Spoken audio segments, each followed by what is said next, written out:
गिलमान देखेंगे रास्ता सरकार का, रास्ता सरकार का। हूरो गिलमान देखेंगे रास्ता सरकार का, रास्ता सरकार का। हूरो गिलमान देखेंगे रास्ता सरकार का, रास्ता सरकार। रूहुल अमीन चूमेंगे तलवा सरकार का, तलवा सरकार का। परवरदिगार देखेंगे रास्ता सरकार का, रास्ता सरकार का। परवरदिगार देखेंगे रास्ता सरकार का, रास्ता सरकार का। रूहुल अमीन चूमेंगे तलवा सरकार का, तलवा सरकार का। मुज़म्मिल मुद्दस्सिर गए रुतबा सरकार का, रुतबा सरकार का। मुज़म्मिल मुद्दस्सिर गए रुतबा सरकार का, रुतबा सरकार का। पढ़ती गे आयत आयत खुतबा सरकार का, खुतबा सरकार का। रौजा से दूर गए तो आंखें बेनूर है, आंखें बेनूर गए। रौजा से दूर गए तो आंखें बेनूर गए, आंखें बेनूर गए। आंखों की बीनागी गए रौजा सरकार का, रौजा सरकार का। हरगिज़ ना बेटियों को समझोगा कीर तुम, समझोगा कीर तुम। हरगिज़ ना बेटियों को समझोगा कीर तुम, समझोगा कीर तुम। चलती है बेटियों से सजदा सरकार का, सजदा सरकार का। दिल की तकदीर की भी एक दिन मीराज हो, एक दिन मीराज हो। दिल की तकदीर की भी एक दिन मीराज हो, एक दिन मीराज हो। देखी ख्वाब है में चेहरा सरकार का, चेहरा सरकार का। हूरो गिलमान देखेंगे रास्ता सरकार का, रास्ता सरकार का। हूरो गिलमान देखेंगे रास्ता सरकार का, रास्ता सरकार का। रूहुल अमीन चूमेंगे तलवा सरकार का, तलवा सरकार का। अल्लाहुम्मा सल्ली अला আমার ভাইজানেরা, এ নবী পাকের উম্মত উম্মতিরা, এ নবী দেওয়ানরা, আল্লাহর কোরআন জানিয়ে দিয়েছে ইজা জাআজলুহুম লা ইস্তাখিরুনা সাআতাও ওয়ালা ইস্তাকদিমুন। এ যুবকেরা, এ নবী পাকের উম্মত উম্মতিরা, মৃত্যু যখন আসবে এক সেকেন্ড দেরি করা হবে না, এক সেকেন্ড লেট করা হবে না। এ যুবকেরা, এ আমার আম্মা জানো বোনেরা, আজকে যে জান্নাতের বাগানে বসেছেন, এ যুবকেরা, আজকে আমাদের পিতামাতা আত্মীয় স্বজন পাড়া প্রতিবেশী আমাদের ছেড়ে চির বিদায় নিয়ে গহীন কবরে চলে গেছে। ও যুবকেরা, তাহলে আমরা যারা এই জান্নাতের বাগানে বসেছি, এই মাদ্রাসার মাহফিলে বসেছি, আপনারা বুকে হাত দিয়ে বলেন তো দেখি, আমরা এখানে বসার জন্য আমাদের দোয়াটা কি ওই কবরের ভিতরে আল্লাহ পৌঁছাবে না? এ যুবকেরা, বিশ্বনবী রাসূলুল্লাহ সাহাবাদেরকে জানিয়ে দিয়েছিলেন, এ আমার সাহাবারা, দুনিয়ার জমিনে আমার উম্মত উম্মতিদেরকে আমি রাসূলুল্লাহ জানিয়ে দিয়ে গেলাম। ও আমার সাহাবারা, আমি রাসূলুল্লাহ জানিয়ে দিলাম, ইজা মাতাল ইনসানু, যখন মানুষ মৃত্যুবরণ করে, ইনকাতা, মানুষের আমলের কর্মধারাটা বন্ধ হয়ে যায়, ইল্লা মিন সালাসাতিন, তিনটে আমল এমন আছে, এই তিনটে আমল যদি দুনিয়ার জমিনে করতে পারে, ও আমার সাহাবারা, ওই আমল করে যদি তারা কবরের মধ্যে শুয়ে থাকে, আমি রাসূলুল্লাহ জানিয়ে দিলাম, আল্লাহ পাক এই তিনটে আমলের জন্য তাদের কবরের ভিতরে অটোমেটিক আল্লাহ সব দিতে থাকে। এজন্য বলবেন না, অটোমেটিক সব দিতে থাকে। এটা তো আমরা বুঝি না, এই বিষয়টা আমরা ঠিক গুরুত্ব দিই না, পাত্তা দিই না।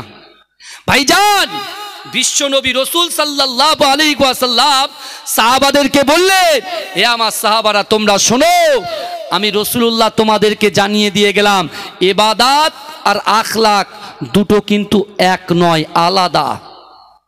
অনেক মানুষ নামাজ পড়ছে, অনেক মানুষ নামাজ পড়ছে, কিন্তু তারপরেও শরিয়াত যেটাকে নিষেধ করেছে সেই জিনিসগুলো তারা বেশি বেশি করে করছে। বাবাজি বলেন, ও নামাজ কি আল্লাহর দরবারে কবুল হবে বলে মনে হয়? এই কথা বলেন। যদি বলেন হুজুর কেন, একটা উদাহরণ দেন, একটা উদাহরণ দেন। ভাইজান, আমার রাসূল 63টা বছর জিন্দেগিতে একটা সেকেন্ডের জন্য আমাদের মতো গুনাহগার উম্মতকে রাসূলুল্লাহ ভোলে নাই, জোরে বলুন। কিন্তু 63টা বছর জিন্দেগিতে আমার রাসূল কাউকে কটু কথা বলে নাই, কাউকে আঘাত দেয় নাই, আল্লাহর রাসূল কাউকে কুরুচিকর মন্তব্য করে নাই। কিন্তু আমার ভাইরা এখন বর্তমান সময়ে দেখতে পাবেন অনেক ব্যক্তি নামাজ পড়ছে, তারপরেও তাদের আচার ব্যবহার, তাদের রিয়া তাকাব্বুরি অহংকার তাদের ভিতরে গিজ গিজ গিজ গিজ করছে। কিন্তু রাসূল কেন এই কথাটা বললেন? ভাইজান, আল্লাহর কোরআন বলছে, ও আম্মা সাইলা ফালা তানহার, যদি কোনো ব্যক্তি কোনো মানুষের কাছে হাত পাতে ওই হাতটাকে তোমরা ফিরত দিও না। বুঝতে পারছেন? ওই হাতটাকে তোমরা ফিরত দিও না।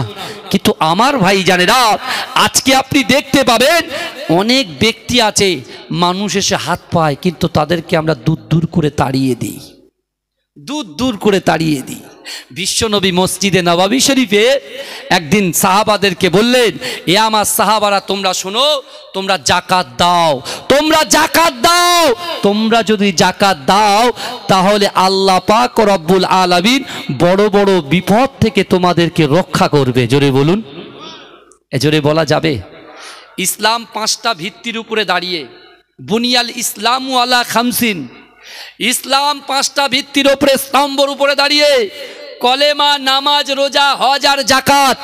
ভালো করে বুঝবেন বাবাজি, আজকে মাদ্রাসা জলসা এসছেন, আপনাদের টাকাটা, আপনাদের অর্থটা, আপনাদের যাকাতের টাকা, আপনাদের অর্থ ভান্ডারের টাকা এই মাদ্রাসায় যে আপনারা দান করেছেন, আর ওই মাদ্রাসা থেকে যদি একটা ছেলে হাফেজ হয়ে বেরোতে পারে, বিশ্বাস করুন ওই হাফেজ ছেলেটা আপনাদের এই গ্রামে হেঁটে হেঁটে বেড়াবে, আর তার হাঁটার জন্য আল্লাহ পাক রব্বুল আলামিন আপনার গ্রামের কবরবাসীর কবরের আযাবকে আল্লাহ হালকা করে দেবেন। জোরে বলেন, জোরে বলবেন না? তার সাথে আর কি করবে?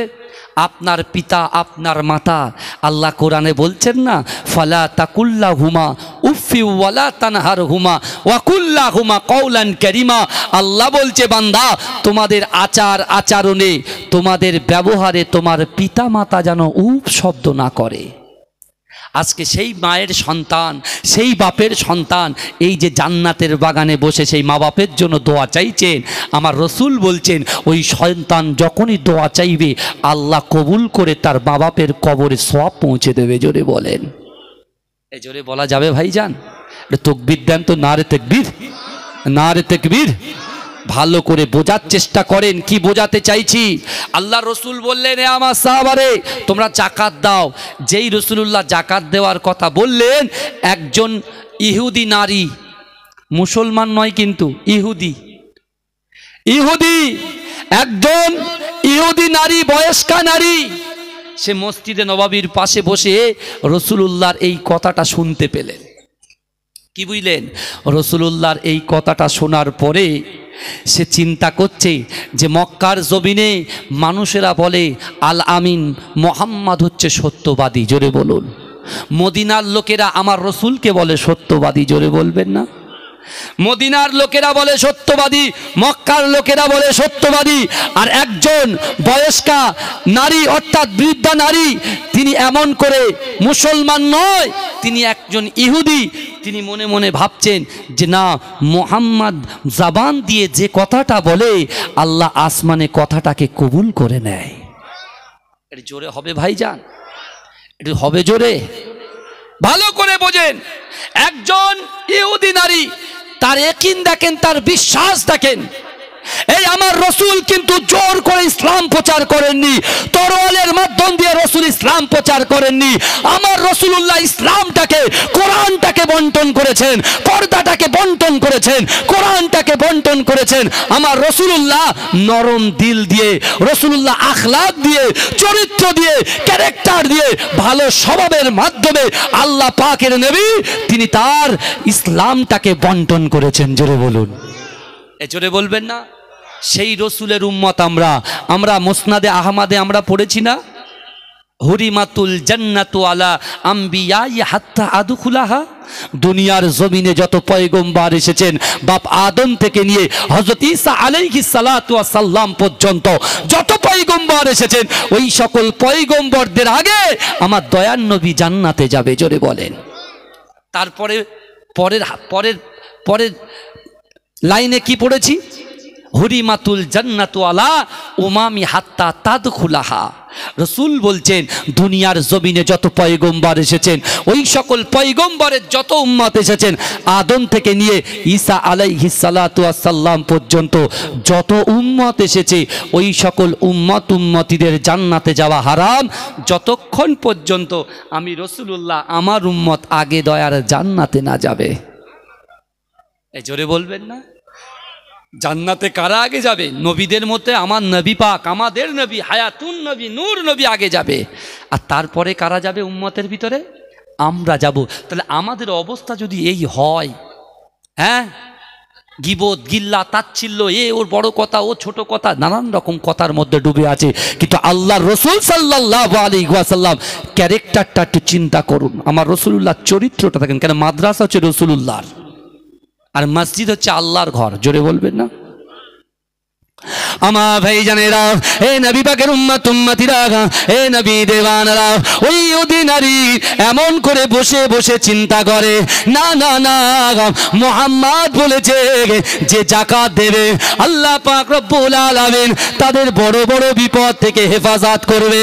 এ যুবকেরা, তৎকালীন মদিনার জমিনে ওই নারীকে আল্লাহ এত সম্পদ দিয়েছিল, ওই নারীকে আল্লাহ এত ইজ্জত দিয়েছিল। ও যুবকেরা, তিনি কিন্তু কালেমা পড়ে মুসলমান হয় না, তিনি কিন্তু রাসূলুল্লাহ কোরআন তেলাওয়াত শুনে না।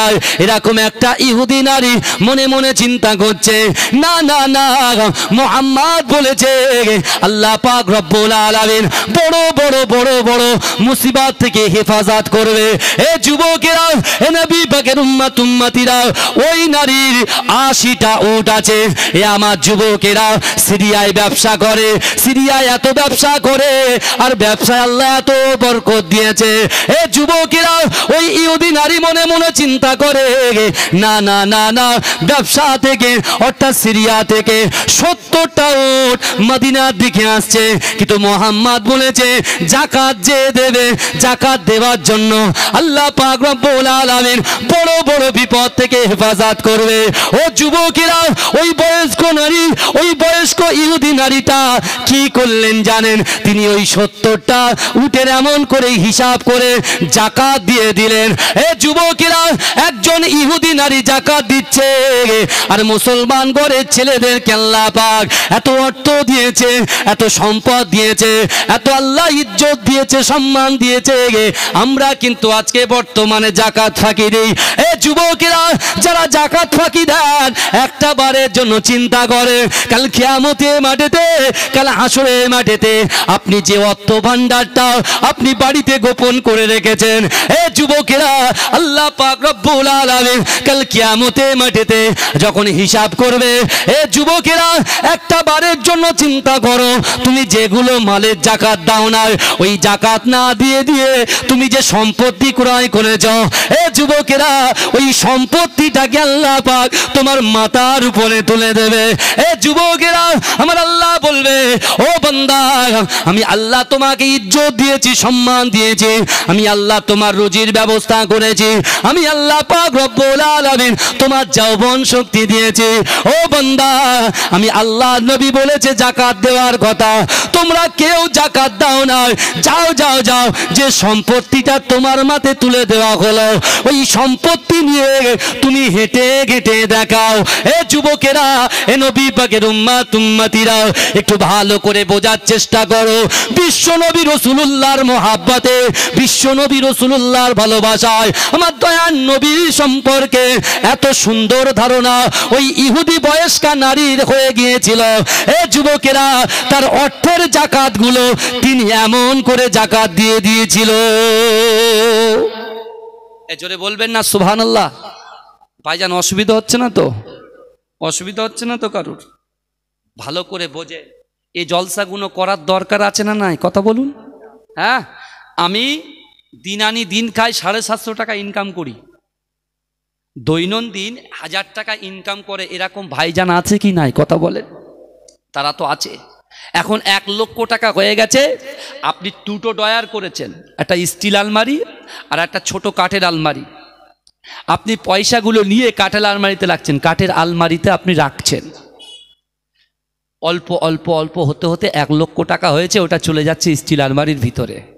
কিন্তু এই 1 লক্ষ টাকার ভিতরে 2500 টাকা কিন্তু আপনাকে জাকাত দিতে হবে। কথা ঠিক না ভুল? এই কথা বলেন। রাসূল মসজিদে নববী শরীফে যখন বললেন, এ আমার সাহাবারা তোমরা জাকাত দাও, তাহলে বড় বড় বিপদের হাত থেকে আল্লাহ তোমাদের রক্ষা করবে। আর ওই বৃদ্ধা নারী, যিনি রাসূলুল্লাহর শরিয়াত অনুযায়ী, তিনি কিন্তু মুসলমান নয়, তিনি একজন ইহুদি। তিনি মনে মনে চিন্তা করলেন যে মুহাম্মদ তো আল আমিন, আমরা মুহাম্মদুর রাসূলুল্লাহকে তো বিশ্বাস করি। তাই তিনি কি করলেন, আল্লাহ তার অগাধ সম্পত্তি দিয়েছিল, সেই সম্পত্তির ভিতর থেকে তিনি 70টা উটের উপরে যে মালামালগুলো এসেছে তার সুন্দর করে তিনি হিসাব করে তিনি একটা জাকাত দিয়ে দিয়েছেন। জোরে বলুন না সুবহানাল্লাহ। এ জোরে বলা যাবে না ভাইজান? আমার ভাইরা, জাকাত যখন দিয়েছে, এবারে ওই নারী মসজিদে নববীর পাশে বসে আছেন, কারণ বিশ্বনবী জবান দিয়ে কি বলে উনি শুনবেন। তাই এমন তো অবস্থায় এ যুবকেরা, হঠাৎ করে ওই বৃদ্ধা নারীর কানে আওয়াজ আসছে যে তোমার যে 70টা উট ছিল, সেই উটের উপরে যত মাল ছিল তোমার ক্রয় করা বিক্রয় করা, অর্থাৎ তোমার লাভের যে মুনাফা, তুমি যে লাভ করেছো, ওই লাভের মালগুলো রাস্তার মাঝখানে ডাকাতি হয়ে গেছে, হাইজ্যাক হয়ে গেছে। যে এই খবর এসছে, ওই মহিলা রাসূলুল্লাহর সামনে নয়, মসজিদে নববীতে রাসূল বসে আছেন, আর মসজিদে নববীর বাইরে বসে বসে যারা ওনার কাছে খবরটা দিয়েছে তাদেরকে বলছে, আমি শোনো বৃদ্ধা নারী, আমি বলছি না, আমার ইয়াকিন, আমার বিশ্বাস, মুহাম্মাদের কথা কখনো মিথ্যা হয় না। জোরে বলুন। অর্থাৎ তিনি বলেছেন জাকাত দিলে আল্লাহ বড় বড় বিপদ থেকে হেফাজত করে। অর্থাৎ আমি জাকাত দিয়েছি মানে আমার মাল সেফ আছে। জোরে বলুন। চিন্তা করেন। আর এখন বলছো হুজুররা কানে হাত দিয়ে ওয়াজ করছে, ইমোশনাল করে টাকা নিচ্ছে। হে ভাই, এ কথা কেন বলছেন আপনি? পীরের আওলাদদেরকে আপনারা মহাব্বত করেন, আপনারা আমাদেরকে ভালোবাসেন বলেই তো আমরা আসতে পারি। কথা বলেন না? কিন্তু আমার ভাইরা, এই দুনিয়া ছেড়ে আমাদের চলে যেতে হবে। বিশ্বাস করুন, এ গাড়ি, এ বাড়ি, এ বিল্ডিং, বালাখানা আমাদের সাথে কিছু যাবে না। আমাদের সাথে যে দুটো জিনিস যাবে, রাসূলুল্লাহ সাল্লাল্লাহু আলাইহি ওয়াসাল্লাম 1500 বছর বলে গেছে, একটা হচ্ছে ঈমান আর একটা হচ্ছে আমল। এই দুটো জিনিস কিন্তু আমাদের সাথে যাবে বাবা। ঈমানটা কি? ঈমান, আমার মালের কোনো ক্ষতি হবে না, আমার মালের কোনো ক্ষতি হবে না। ওই সময় এই বৃদ্ধা নারীকে কিছু মানুষ এসে বলছে, আপনি কি করে বলছেন ক্ষতি হবে না? বলছেন না না না, মুহাম্মাদুর রাসূলুল্লাহ বলেছেন জাকাত দিতে হবে, জাকাত দিতে হবে। না না না, আমি আমার মালের জাকাত দিয়ে দিয়েছি। অবশ্যই অবশ্যই বিশ্বনবী রাসূলুল্লাহ তিনি কখনো মিথ্যা কথা বলতে পারে না। এ যুবকেরা, এ নবী পাকের উম্মতিরা, এ নবী দেওয়ানারা, কিছুদিন পরে দেখা যায় ও যুবকেরা মদিনা জমিনে সিরিয়া থেকে ওই ইহুদি নারীর 70টা উট মদিনার জমিনে সর্বপ্রথমে মসজিদে নববীর সামনে হাজির হয়ে গেছে। জোরে বলেন। আমার ভাইজানেরা, এ নবী পাকের উম্মত উম্মতিরা, এ নবী দেওয়ানারা, ওই বৃদ্ধা নারী কি করলেন? এ যুবকেরা, তিনি অবাক হয়ে গেলেন। সকল মানুষ অবাক হয়ে যায়, কি ব্যাপার? এক্ষুনি তো খবর এসেছিল, কিছুদিন আগে খবর এসেছিল এই বৃদ্ধা নারীর মাল সম্পদগুলো লুণ্ঠন হয়ে গেছে।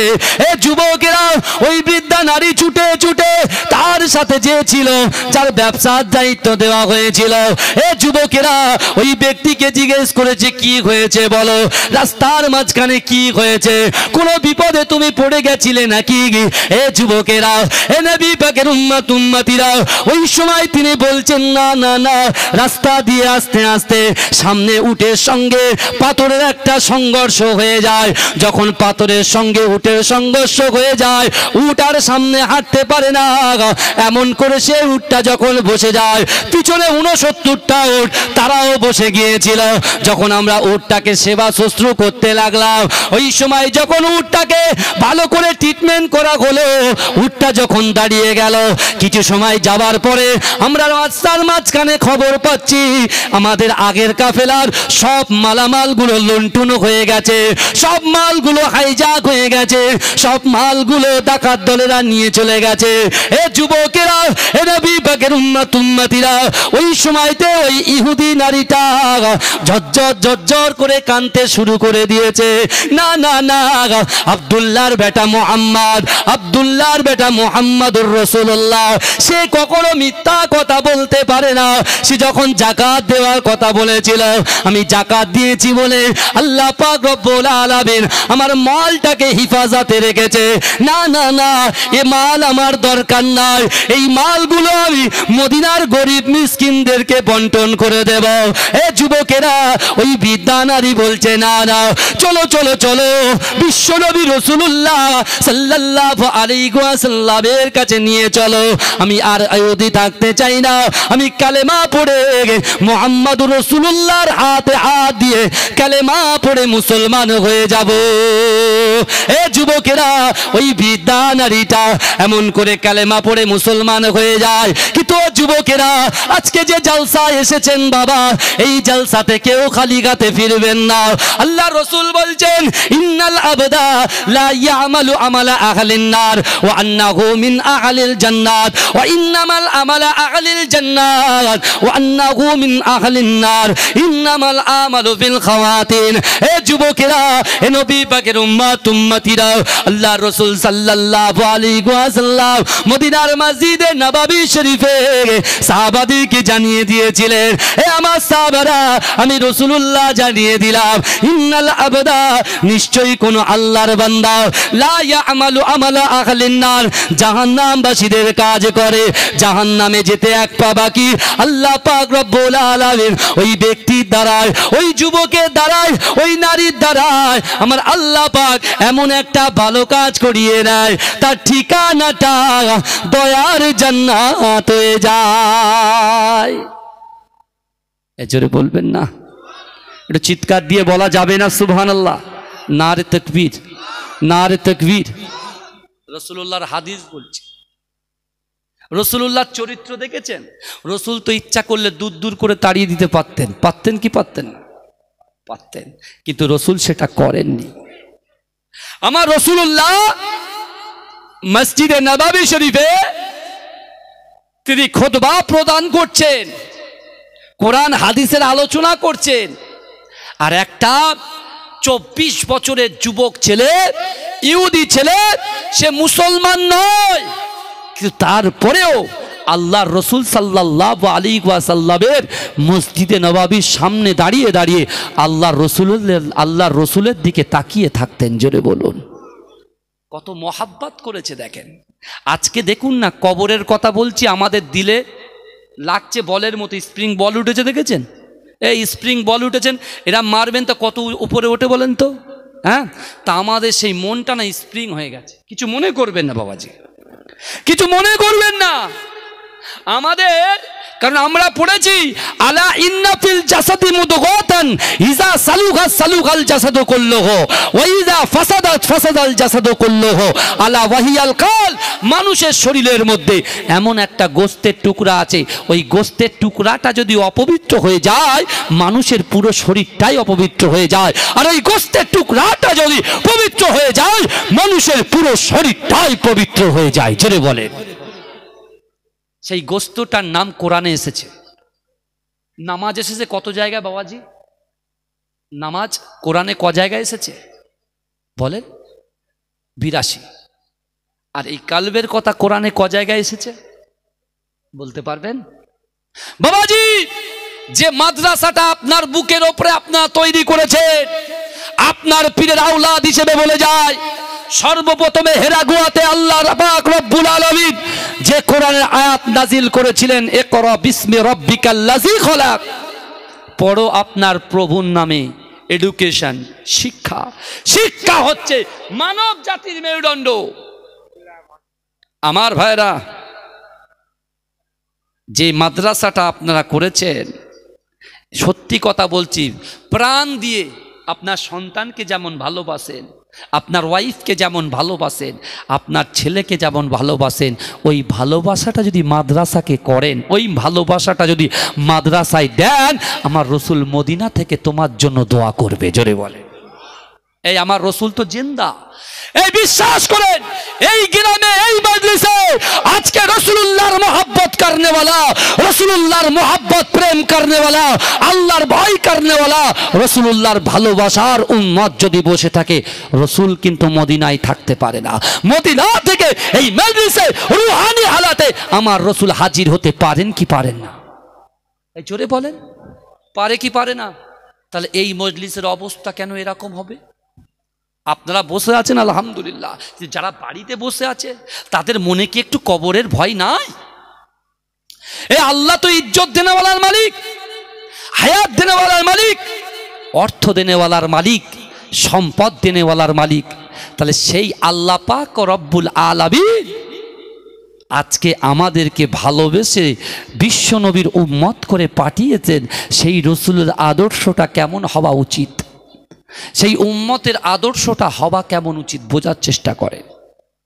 বিশ্বনবী রাসূলুল্লাহ তিনি যখন মদিনার মসজিদের মেম্বারে দাঁড়িয়ে আল্লাহ রসুল যখন কথা বলছেন, কোরআনের কথা বলছেন, হাদিসের কথা বলছেন, একজন গায়ের কম, সে ইহুদি, জাতে ইহুদি, সে কিন্তু মুসলমান নয়। আমার যুবকরা জুম্মার নামাজের দিন তারা সবার শেষে যায় আর সবার আগে পালায়। এই কথা ঠিক বলছি না ভুল বলছি? কিন্তু ওরা মরবে না, বেঁচে থাকবে সারা জীবন? না, চলে যাবে।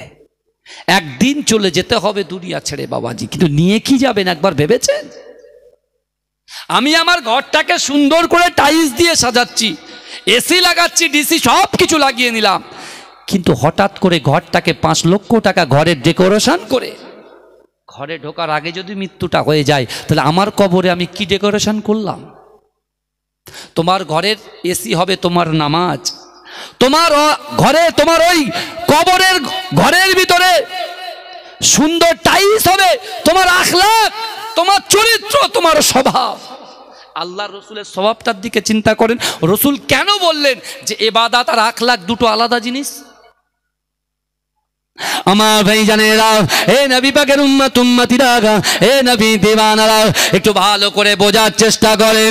বিশ্ব নবী রাসূলুল্লাহ সাল্লাল্লাহু আলাইহি ওয়াসাল্লাম কিছুদিন ধরে দেখতে পায় না না না মসজিদে নববী শরীফের সামনে গিয়ে একটা যুবক আল্লাহ রসুলের দিকে তাকিয়ে থাকে। এ যুবকেরা আল্লাহ রসুলের মুহাব্বতের সাহাবারা আল্লাহ রসুলকে বলতে লেগেছে, ইয়া রাসূলুল্লাহ হাবিবাল্লাহ, একটা যুবক ছেলে আপনার ঘরের সামনে অর্থাৎ মসজিদে নববীর সামনে এমন করে দাঁড়িয়ে দাঁড়িয়ে আপনার দিকে ফেল ফেল করে তাকিয়ে থাকে। এ যুবকেরা, এ নবী পাকের উম্মত উম্মতিরা, বিশ্ব নবী রাসূলুল্লাহ সাল্লাল্লাহু আলাইহি ওয়াসাল্লাম ওই সময় সাহাবাদেরকে বলেছিল, আমার সাহাবারা, না না না ওই ছেলেটাকে তোমরা কিছু বলো না, ওই ছেলেটাকে তোমরা কিছু বলো না। এ যুবকেরা, আল্লাহ রসুলের একজন সাহাবা বলতে লেগেছে, ইয়া রাসূলুল্লাহ হাবিবাল্লাহ, আপনি কি জানেন ওই ছেলেটা কিন্তু মুসলমান নয়, ওই ছেলেটা হচ্ছে ইহুদি।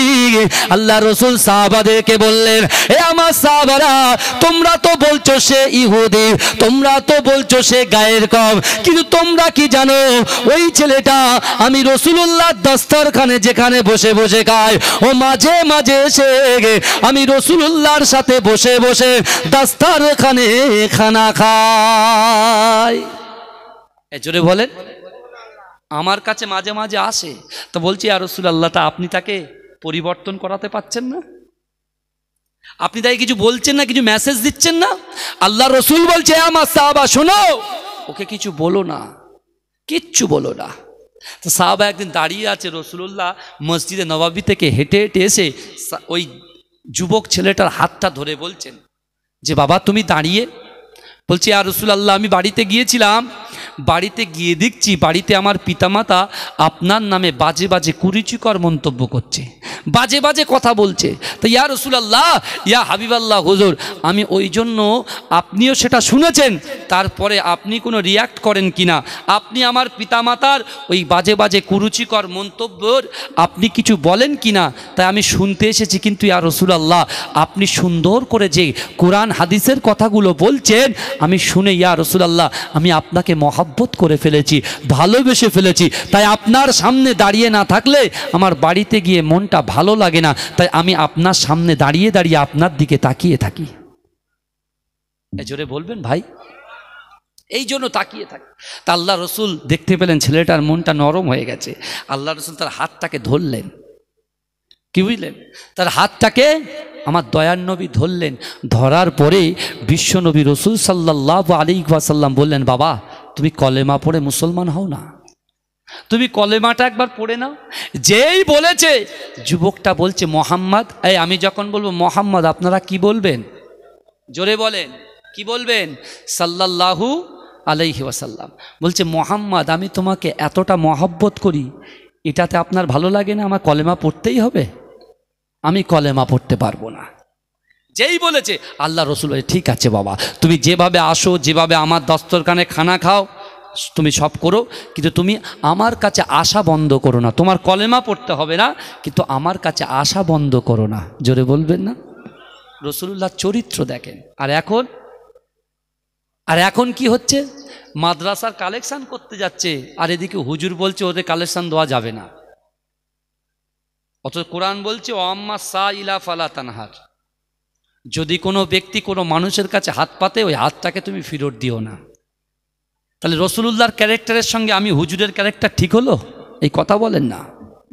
একটা চেয়ার আছে, চেয়ার দেন না, এটা উপরে চেয়ারে বসে বললে মনে হয় ভালো হতো। আমার ভাইরা, এটা দরুদ শরীফ পড়ুন, আল্লাহুম্মা সাল্লি আলা।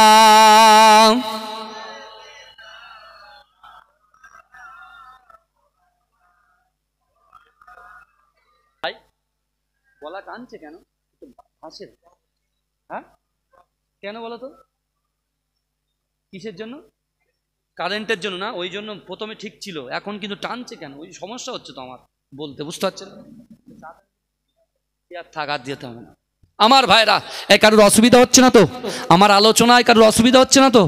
এটা তাকবীর দান, নারে তাকবীর, নারে তাকবীর। একটু ভালো করে বুঝে যাবার চেষ্টা করে। বিশ্ব নবীর সামনে ওই ইহুদি ছেলেটার হাতটা ধরে রসুল বললেন, কোরআন পড়ো।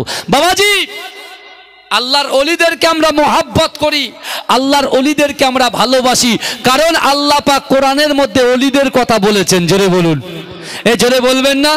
আমরা যে সূরা ফাতিহা পড়ি, এই সূরা ফাতিহার মধ্যে আমার আল্লাহর কাছে আমরা বলি না, আল্লাহ বলেছেন ইহদিনাস সিরাতাল মুস্তাকিম, সহজ সরল পথ প্রদর্শন করো, সিরাতাল্লাযিনা আন'আমতা আলাইহিম, ওই সমস্ত লোকের পথ যাদেরকে আল্লাহ নিয়ামত দিয়েছেন। জোরে বলুন, এই জোরে বলবেন না সুবহানাল্লাহ? তা এখন আল্লাহ কাদের উপরে নিয়ামত দিয়েছেন?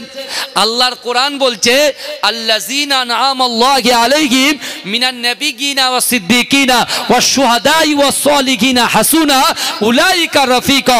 আল্লাহ পাক চার ব্যক্তির উপরে নিয়ামত দিয়েছেন, নবীদের উপরে দিয়েছেন, জোরে বলুন না সুবহানাল্লাহ।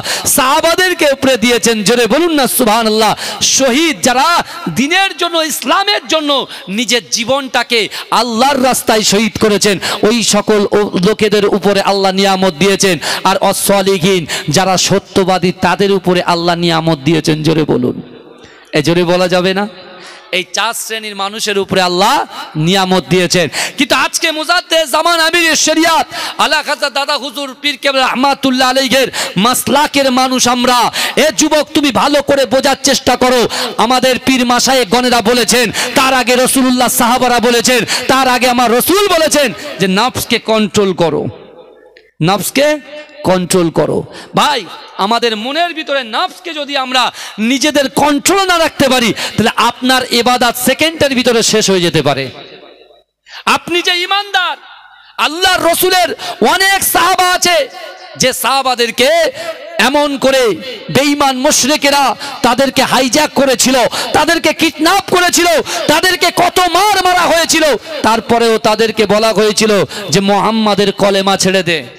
তারা বলতো ছাড়বো না, জীবন চলে যাবে কিন্তু মুহাম্মাদের রাসূলুল্লাহর কলেমা ছাড়বো না। জোরে বলুন, এ জোরে বলবে না? কিন্তু তারপরে তাদেরকে অর্থর লোভ দেখানো হতো, জমি জায়গার লোভ দেখানো হতো, একজন রাজা বাদশা তার মেয়ের সঙ্গে বিবাহ দেওয়ার লোভ দেখানো হতো। তারপরেও তারা বলতো যে জীবন চলে যাবে, নিজের জাহানটা হাসতে হাসতে কুরবান করতে রাজি আছি, কিন্তু মুহাম্মাদের কালেমা আদর্শ ছাড়তে রাজি নয়। জোরে বলুন। কিন্তু ভাইজান, তখন তারা কি করতেন জানেন? ব্যভিচারিণী নারীদেরকে ইউজ করত, নারীদেরকে ঘরের মধ্যে ঢুকিয়ে দেওয়া হতো, তাদের ইসলামের ভিতরে তাদের যে ইমানি পাওয়ার, সেই পাওয়ারগুলোকে হ্রাস করার জন্য। কিন্তু আমার ভাইরা, ওই জন্য পীর মাশায়েখগণ বিশ্বনবী রাসূলুল্লাহ বলেছেন, তোমার নিজের নফসটাকে কন্ট্রোল করো। বাবাজি, বিশ্বাস করুন, একটা যুবক ছেলে সে এমন করে এরকম একটা মাদ্রাসায় খেদমত করত, একটা যুবক ছেলে এরকম মাদ্রাসায় সে খেদমত করত, এবং মসজিদের ইমাম সাহেবের সঙ্গে তার সুসম্পর্ক ছিল, ভালো সম্পর্ক ছিল। ছেলেটা 5 ওয়াক্ত নামাজ পাবন্দির সঙ্গে আদায় করত, এবং তার সাথে সাথে আল্লাহর কোরআন, যে কোরআন বিশ্বনবী রাসূলুল্লাহর উপরে 23 বছর ধরে আল্লাহ নাজিল করেছেন, সেই কোরআন সেই যুবক ছেলেটা এত সেই কোরআনটাকে মহব্বত করেছিল, ভালোবেসেছিল। যখনই সে সময় পেত ফজরের নামাজের পরে সূরা মুলক, সূরা ওয়াকিয়া, সূরা নাস, সূরা ফালাক, এমন করে সূরা ইয়াসিন তেলাওয়াত করত। জোরে বলবেন না? নামাজ 5 ওয়াক্ত নামাজের জামাতের সাথে আদায় করতেন। ছেলেটা এমন করে ইমাম সাহেবের সাথে বন্ধুত্ব। ইমাম সাহেব বলে, ভাই, তুমি যে 5 ওয়াক্ত নামাজে আসো, তোমার মতো যুবক ছেলেরা ঘুরে ঘুরে বেড়ায়, তুমি একটা এডুকেটেড ছেলে, তুমি একটা শিক্ষিত ছেলে, ভাই দেখো তুমি তোমার জিন্দেগিতে কখনো যেন ফেসে যেও না, কোরআনকে যেন আঁকড়ে ধরে রেখো, কোরআনকে যেন ছেড়ে দিও না। ভাইজান, বিশ্বাস করুন, একদিন ফজরের সময় যুবক ছেলেটা মসজিদে গেছেন। এই যুবক ছেলেটা মসজিদে যাওয়ার পরে সে এমন করে ইমাম সাহেবকে জড়িয়ে ধরেছে। ইমাম সাহেব বলছে, এত জড়িয়ে ধরছো, তার কারণটা কি? বলছি, ইমাম সাহেব, আমি একটা জব আমার লেগে গেছে, একটা চাকরি আমি পেয়ে গেছি, আমি একটা চাকরি পেয়ে গেছি। সকালবেলা সে এমন করে মিষ্টি নিয়ে গেছে ইমাম সাহেবকে খুশিতে দিতে যে চাকরি পেয়েছে। ইমাম সাহেব মিষ্টিটা ধরেছে, বলছে, হুজুর 1 লক্ষ টাকা আমার বেতন। কত টাকা বেতন? 1 লক্ষ টাকা। বাবাজি, ভালো করে বোঝার চেষ্টা করেন। আল্লাহর কোরআন বলছে, বিসমিল্লাহির রহমানির রহিম, আহাসিবান নাসু আইয়ুতরাকু আইয়াকুলু আমান্না ওয়া হুম লা ইফতানুন। আমার আল্লাহ বলছে, ও বান্দা, তোমরা যারা ঈমান এনেছো, তোমরা কি মনে করো আমি আল্লাহ তোমাদেরকে ছেড়ে দেব? আসল কথাই ঢোকেন এবারে কোরআনের ভিতরে। আল্লাহ কোরআনে বলছেন, আহাসিবান নাসু আইয়ুতরাকু আইয়াকুলু আমান্না। বান্দা, তোমরা যারা ঈমান এনেছো, তোমরা কি মনে করো আমি আল্লাহ তোমাদেরকে ছেড়ে দেব? ওয়া হুম লা ইফতানুন, আমি আল্লাহ কি তোমাদের পরীক্ষা করব না? আমার ভাই জানেরা, এ নবী পাকের উম্মত উম্মতিরা, এ নবী দেওয়ানারা, আমার আল্লাহ পাক রব্বুল আলামিন পবিত্র কালামুল্লাহ শরীফের মধ্যে পরিষ্কার ভাবে জানিয়ে দিলেন, আহাসিবান নাসু আইয়ুতরাকু আইয়াকুলু আমান্না ওয়া হুম লা ইফতানুন। আমার আল্লাহ বলছে, ও বান্দা, তোমরা যারা ঈমান এনেছো তোমরা কি মনে করো আমি আল্লাহ তোমাদেরকে ছেড়ে দেব? ওয়া হুম লা ইফতানুন, আমি আল্লাহ কি তোমাদের পরীক্ষা করব না?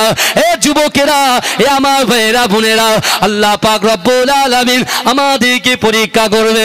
আল্লাহ অর্থ দিয়ে পরীক্ষা করবে, আল্লাহ সম্পদ দিয়ে পরীক্ষা করবে, আল্লাহ পাক রব্বুল আলামিন যৌবন দিয়ে পরীক্ষা করবে, আল্লাহ পাক চাকরি দিয়ে পরীক্ষা করবে, আল্লাহ পাক রব্বুল আলামিন শরীরে শক্তি দিয়ে পরীক্ষা করবে, আল্লাহ বিল্ডিং বালাখানা দিয়ে পরীক্ষা করবে। ও যুবকেরা, আল্লাহ পাক ব্যবসায় লস করে পরীক্ষা করবে, আল্লাহ পাক আপনার শরীরে রোগ দিয়ে পরীক্ষা করবে। কিন্তু যুবকেরা, বিশ্ব নবী রাসূলুল্লাহ মসজিদে নববী শরীফে সাহাবাদেরকে নিয়ে যখন এই কোরআনের কথাগুলো বলছিলেন, ও যুবকেরা, ওই সময় দয়ার নবী বলেছিলেন, এ আমার সাহাবারা, আল্লাহ বলেছে ওহুম লা ইফতানুন, আমি আল্লাহ কি তোমাদের পরীক্ষা করব না? কিন্তু না না না, আল্লাহর পরীক্ষায় যদি আমার বান্দা বান্দিরা উত্তীর্ণ হয়ে যায়, আল্লাহ পাক রব্বুল আলামিন আমি রাসূলুল্লাহর জন্য 8টা জান্নাত সৃষ্টি করেছে। আর ওই 8টা জান্নাতের ভিতরে সব চাইতে বড় জান্নাত জান্নাতুল ফেরদাউসটা আল্লাহ পাক রব্বুল আলামিন যে বান্দা বান্দিকে পরীক্ষা করবে, ওই পরীক্ষায় উত্তীর্ণ হয়ে যাবার পরেতে আল্লাহ পাক তার জান্নাতুল ফেরদাউস নসিব করে দেবে। জোরে বলবেন না সুবহানাল্লাহ? জোরে হবে না সুবহানাল্লাহ? তো এরকম একটা যুবক ছেলে, সে চাকরি পেয়েছে, ইমাম সাহেবের সঙ্গে ভালো সম্পর্ক, মাদ্রাসার সাথে সম্পর্ক, কোরআন তেলাওয়াত করে। এ যুবক হঠাৎ করে ইমাম সাহেবের কাছে এসে মিষ্টি নিয়ে হাতে দিয়ে বলছে, আমার 1 লক্ষ টাকা বেতন। ইমাম সাহেব খুশি হয়ে তাকে জড়িয়ে ধরেছে, বলছে মাশাআল্লাহ, যাক, তাহলে মাদ্রাসার খিদমত থেকে শুরু করে সব খিদমত তোমার থেকে পাওয়া যাবে। কিন্তু আমার ভাইরা, ভালো করে দেখুন, আল্লাহর রাসূল বলছেন, ইন্নাল আবদা লা ইয়ামালু আমালা আহলিন নার, নিশ্চয়ই কোন আল্লাহর বান্দা সে জাহান্নামবাসীদের কাজ করে। জাহান্নামে যেতে গেলে কি কি হবে, কোন আমল করলে জাহান্নামে আমরা যাব, এটা আমাদের সব জানা আছে। ঠিক রাসূল এইভাবেই বোঝাচ্ছেন, আর তাকদীর অধ্যায়ে হাদিসটা পাবেন। রাসূল বলছেন যে নিশ্চয়ই কোন আল্লাহর বান্দা জাহান্নামবাসীদের কাজ করে, আল্লাহ পাকের ওই বান্দাটা জাহান্নামে যেতে 1 পা বাকি। ক পা বাকি? 1 পা বাকি। আল্লাহ ওই যুবকের দ্বারাই, ওই মানুষের দ্বারাই এমন একটা কাজ করিয়ে নেয়, তার ঠিকানাটা দয়ার জান্নাত হয়ে যায়। জোরে বলবেন না? আর এমন একটা ব্যক্তি, সে জান্নাতবাসীদের কাজ করে, জান্নাতবাসীদের কাজ করে, জান্নাতে যেতে 1 পা